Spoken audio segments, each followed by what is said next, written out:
I've been Muslim for 2 years, and this is how I went from this. I baptize you, my sister, in the name of the Father, and the Son, and the Holy Spirit. Buried with him in baptism, raised to all. To this.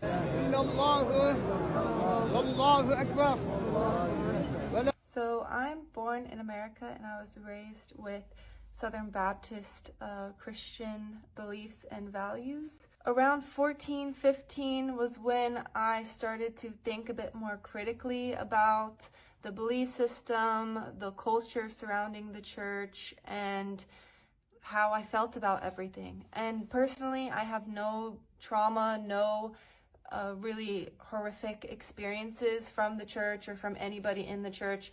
This was just purely me thinking about what made logically sense within the entire religion, the values, things like this. For instance, one thing that I never understood and was never explained was this Trinity concept. Like, what was the Trinity? Who was the Holy Spirit?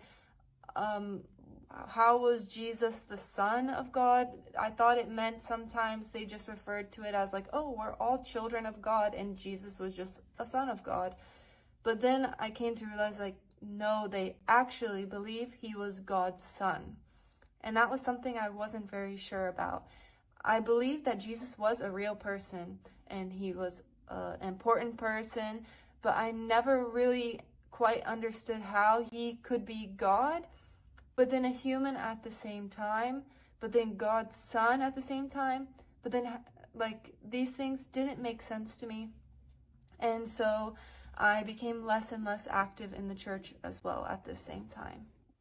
Another thing that I can remember from an early age was my baptism and how important that was for my family, and how it was something that I really felt pressured to do, something that I needed to do. I remember this time when they're passing around cups of grape juice and crackers that I wasn't allowed to have one because I wasn't baptized. My brother had just gotten baptized, and so he was allowed to have the juice and the crackers, but I wasn't allowed to have it because I technically wasn't a Christian and I wasn't saved. And so I just had to sit there while everybody else was eating their little crackers and drinking their little cup of juice. And I was wondering why, because I had been at all the events that these people had been. I went to all these Christian functions, summer camps, everything. Like, how could I not be considered a Christian? It was very confusing for me. So back to whenever I'm 14, 15, these types of things didn't really make sense to me, and I kind of stopped saying that I was Christian. I stopped going to church. I never had any ill feelings towards the people, but I kind of fell out of the faith. So from about 15 to 20, I would just consider myself agnostic or atheist, one of these kinds of things. And now thinking back on it, I always think that I believed in God. I just didn't really know what to do with that feeling. So I moved to Belgium when I was 19, and that was the first time I was ever exposed to Islam, or I was ever exposed to Muslims, and that was because I was going to an international university. And sometimes we would have little Eid celebrations, and I would go to those, and it was just like a barbecue cookout kind of nice event. And I had seen my friends pray once or twice, but I didn't really ask any questions. I didn't really bother to think about it any much more than I had to, and that was kind of it. It wasn't until one Ramadan that my friends told me that they were going to be fasting and they were not going to eat during the day or drink during the day, and they were just letting me know. And I said, oh, that's really interesting. I never heard about Ramadan. I didn't know anything about it. I didn't even know what fasting really was. My friends explained it to me, and it sounded really interesting. I had never experienced or heard anything like that, so I asked if I could fast with them, and of course they were more than excited to let me fast with them. So during that month we were fasting, and my friends were praying and watching Islamic videos, and I just asked, like, oh, like, what are the typical things that you do outside of fasting during Ramadan?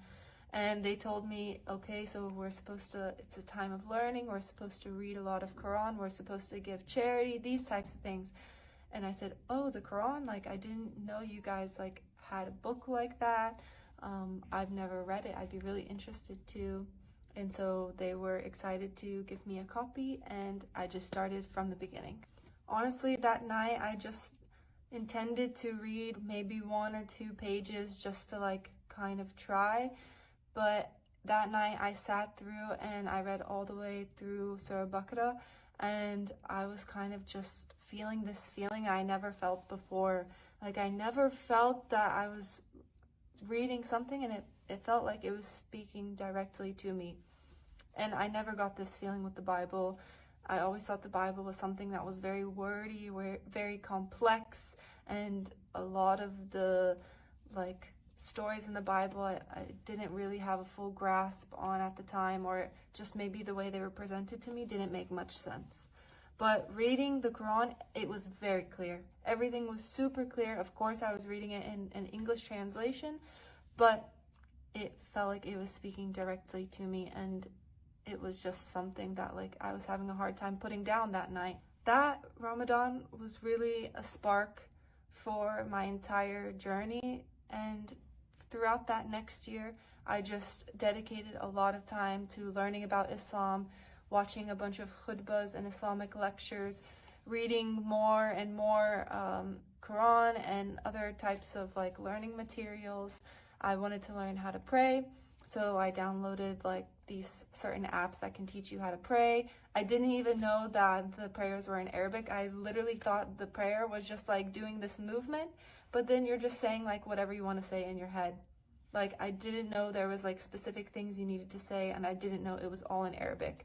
So that was very overwhelming for me, and I was kind of like, oh my gosh, what did I get myself into? This is like, there's a crazy learning curve when it comes to Islam. Like, I felt like I was so out of my comfort zone, but it just felt like the right thing to be doing. It felt like I really just needed to be doing this. So I kept going. And throughout that year, I would continue to just make small adjustments in my lifestyle, in the things that I was doing, and the things that were around me, the way I was dressing, just also like my demeanor, and working on like more internal things. And at that end of the year, I feel like I'm just role playing as a Muslim. Like, what am I waiting for? Like, I really did come to believe these things. I really did believe like the basic tenets of Islam. I thought the values were something that were intrinsically good and great for society, and especially like the way women were treated. And I just thought to myself, like, why am I delaying it anymore? Especially reading like the consequences of dying a disbeliever. I thought, what is the point? I'm so deep. I've already given up so much. Just do it. So I took my Shahada just with one of my friends in a room, and since then I'm just continually learning more and more and more, and that's my story.